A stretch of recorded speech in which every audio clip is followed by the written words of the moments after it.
Hello, T-Bird fans. Welcome back to, once again, another great episode. We like to keep things fresh, and so once again, we have another player with us today. Not just Ben MacArthur, but we have Lewis Gordon. Welcome to the show. Hello, hello. And, you know, it's always fun to have him. We like the different perspective, and as usual, well, we had 2 games last week on the road, finally. It feels like you've had a lot of home games, which we like, because we like watching at home. As usual, tell us about it, the good, the bad, and what can be improved. Perfect. Do you, Lewis, why don't you let's talk about Otero first. Is that good? Yeah, absolutely. We'll talk about Otero first. They're a good team, and so maybe I'll let Lewis talk about the good. Yeah, I'll start it off. I think, to be honest, it's probably the best we've played all year. Against Otero, I think we're really solid, but we just couldn't score. I think tactically, we set up the game. We knew exactly what they were going to do, and we set up really well against them. We practiced this week, training against Otero, the way they were going to set up. So I think we did everything right, but we just couldn't get the ball in the back of the net. It was one of those days, unfortunately, but I think we did play really well against Otero, and they are a really good team, but we were better than them, but we just couldn't get the result, unfortunately. Yeah, as we've talked about many times at this show, sometimes just that one shot, the game of soccer can be a brutal game. Yeah. Yeah, for sure. I think, when you look at the Otero game, the bad, was that we had an opportunity late in the game, and their keeper made a big double save to preserve the win for them. So we had an opportunity to score. It didn't happen. And again, that's soccer, right? And so the bad, the things to improve on, is maybe just a little bit more clinical in front of the goal, and then we did that on Saturday in the Trinidad game. But Otero was good. We actually scored a goal. They called it offside, and so we were able to put some pressure on them, in kind of ways they haven't experienced all year, and so that was good. The guys came out, like Lewis said, the guys were firing, and the atmosphere was electric. They had the lights on in their stadium. They play at the high school stadium in La Junta, and so they had the lights on, so it kind of felt like a region tournament game, and so it was an electric atmosphere, high intensity, game ended 0-0. So that was fun. Okay, so Otero, we've got some history with Otero. Some heartbreaking history, unfortunately. And almost always it's a tough back and forth game, very physical. I mean, it is what it is with how Otero plays. Tell us a little bit about the mindset going in of, hey, we know this is their gameplay, this is what we want. Tell us about that. Well, I think for me, especially on away days like that, our team is a lot more focused and a lot more locked in. And when it was a game like Otero, especially off the back of the last weekend where we got a loss, everyone was really fired up and everyone wanted to bounce back. So I think everyone was really focused when we got there, especially the whole bus trip down, when all the players are together and they're all just thinking about the game. It was a really good mindset that we went into it with, and everyone was firing. As soon as the whistle started, we started the game well, and we did well. Yeah, our guys have a funny mindset. They don't mind road games, right? Because they get on the bus, the distractions are gone. They don't have class that day. They're not talking to their girlfriends or whatever. And so they are focused, locked in. So they were focused and locked in. All the way down to La Junta. We drove down that day, so it was a tough game. I mean, we drove, whatever it is, 7-8 hours down there, and then get off the bus and grab some food, and then kick off. And so the guys really stepped up and played well, and we had a game plan, and our guys executed that game plan, right? And it showed by us not giving up a goal, right? And so we were able to be organized, and organization is half the battle. Right. And what would you say your most favorite moment from that game would be, if you have one? I think if I had to choose a favorite moment, it was probably my guy, right? We had a freshman. He's coming off an injury, so he didn't play a whole lot. His name's Linus Musalak from Germany. And he had a moment in the far corner where he just made a couple defenders look really silly. And sometimes those moments in a 0-0 game can hype your team. They can get guys fired up, and it did. That moment in the game, got the guys, fired up. So it was good to have Linus back from his injury. That's always nice. And Lewis, for you, do you have a favorite moment? I'm not sure. I would have to say when Cole scored the goal, seeing how pumped up everyone was on the bench, but then obviously it got called offside. So it went from up here to very sad, but it was a good moment to see how fired up everyone was on the bench and seeing how into the game everyone was. So it was nice for that moment at least. We felt like one goal was enough to win that game, and it would have been.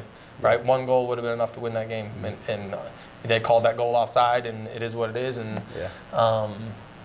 and it was debatable. It was a debatable call. We'll just say that. Yeah. Well, we will leave it at that and not push it. All right. So with that, then let's move on to Trinidad a little bit. A much better result, 6-0 result. Let's get into that one. The good, the bad, and things to improve on. Absolutely. You want the good again? Yeah, I'll go with the good again. I think it was a lot more just clinical. Like, we took our chances well. We scored some scrappy goals, but at the end of the day, when you're finishing your chances, you're going to score, like, scrappy goals as well. Like, we play well. Like, on a bad pitch, we still managed to, like, get the ball moving and played the ball, like, well with each other. So I thought it was honestly a really good game from the team. Obviously good, right? We scored 6 goals. Yeah. Absolutely. And to be fair, we probably left another 4 or 5 out there. Yeah. You know, where Really? we could have put another 4 or 5 on them. Their keeper made some big saves. Yeah. They played 2 keepers, did and see so that. their keeper played in the second half, made some big Yeah. saves late in the game. You know, and so that was good. Like Lewis said, it's good to do that. You know, Hubert Daragon scores an absolute unbelievable goal. Yeah. You know, and then that guy, that freshman Linus, you know, Musalak, you know, comes back from injury. He played limited minutes on Friday against Otero and had some really good minutes, really good moments. And then, you know, Saturday he scores 2 goals, and so that's not a coincidence, right? He is just an absolute quality player, and some of those finishes on Saturday were just pure class. Yeah. It really makes it sound like Linus is creating his own empire on the field, right? Yes, And and just kind so of controlling that ball. yeah, Linus has the ability to impact the game. You know, he's not necessarily the fastest man in the world, you know, compared to some of our other players, you know, but he has a natural ability where the ball sticks to him and then he can control the flow, right? Is it a fast flow? Is it a slow flow? You know, he can dictate that, you know, throughout the game. Right. And Yeah. any other players that you might have seen that either stepped up or you said, wow, that's some great gameplay? I thought Garrett Morris on Friday versus Otero had probably the best game of his career, right? I thought he played really well. His passing was clean. You know, his defensive responsibility was clean. He was blowing up the play when he needed to. He just had a really nice game Friday. Started the game, played about 75, 80 minutes. You know, and I think when we have these back-to-back games, we talked about this a few weeks ago, our depth wins us games. Right. And so we were able to play Saturday 4 guys that maybe that played very limited minutes on Friday. They started for us on Saturday and they scored a couple goals to start the game, you know. And so, you know, when we have that kind of depth on our team, man, it's really good for us. You know, really good for us, especially coming up here when we got these back-to-back games next few weekends. Yeah, absolutely. Yeah.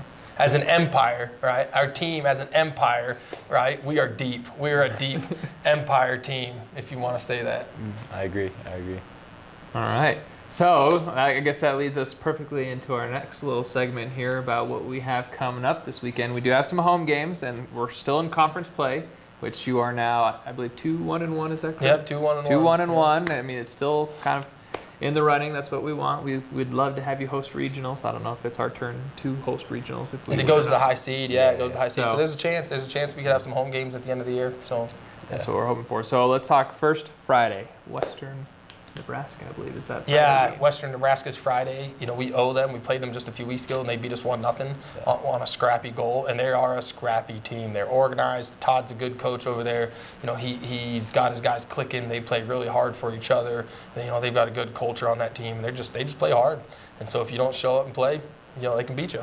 And they did. They already beat us once. And so we definitely owe them, you know, this weekend. Liz, how do you feel as a player? Do you feel like this rematch is going to be kind of personal? I'm fired up for it personally. I know me and Isa got injured in the last Western Nebraska game. Okay. And I've missed the last couple of games for injury as well. So we're both hopefully going to be back this weekend. So we'll both be fired up for the game on Friday. I know the team's definitely fired up to get another win because we're on a really good streak at the moment. We've had 3 clear sheets at our last 3 games, so I know they're not going to want to concede either. So I think the team's feeling really good at the moment for the 2 games this weekend. Yeah, talk a little bit about this momentum that you're feeling. How is this going to really work going into this game? You know, go ahead. No, go ahead. I don't want to jinx anything, but obviously I think we have a really good, like the last 3 games, so we've just been getting like better and better and better, just like finishing our chances and clicking as a team. I know we have such a big squad, but I think no matter who's on the pitch together, we're still clicking really well and we're still playing really well. Like in practice when we have different teams, like it's so like fluid and it works. So it's been good. Great. Yeah, I mean, it's all about peaks and valleys, right? And we just talk about we want the peaks to be a little higher and the valleys to be, not as deep as the last one. And so, we're hoping we're trending in the right direction, and we feel like we are. And I think the team feels like we're trending in the right direction. So, yeah, we're in a good spot right now. All right. So, what would you say would be the key to success against Western Nebraska? Got to finish. Right, got to finish. We're going to get a handful of opportunities. We know we'll get a handful of opportunities.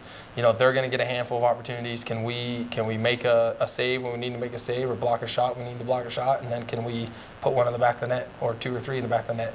Yeah. And so that's going to be the key for us. All right.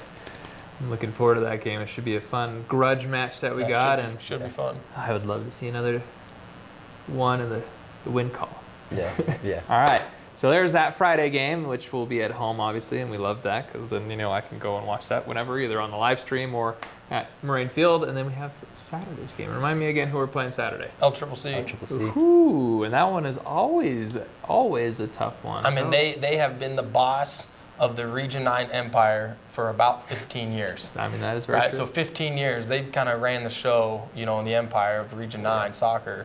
And so everybody, obviously Otero won it last year, but everybody historically has been chasing LCCC, right? And we know every time we play them, it is a physical battle, back and forth type game. Neither team, is going to change the way we play for each other. We're going to go after it in our styles. And so Saturday's going to be a really fun game. Ooh. After last year's, PK shootout, I think the guys are excited about Saturday. Did that go up to 21? It was 18. It was 18 shots, and then ended up being 16 to 15. Yeah. They beat us, cool. in PK. So it was, that was a wild PK. We played a man down for 55 minutes last year against him in the tournament. We hit the post while we were down a man that would have won it for us in overtime.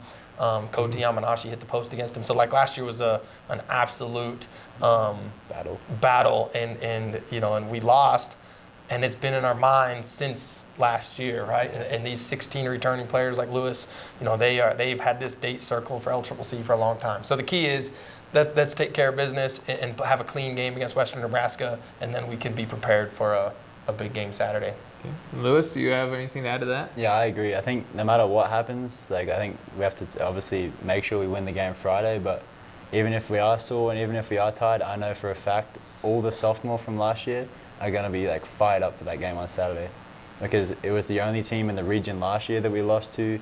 We beat every other team. We did really well in the region apart from against LCCC.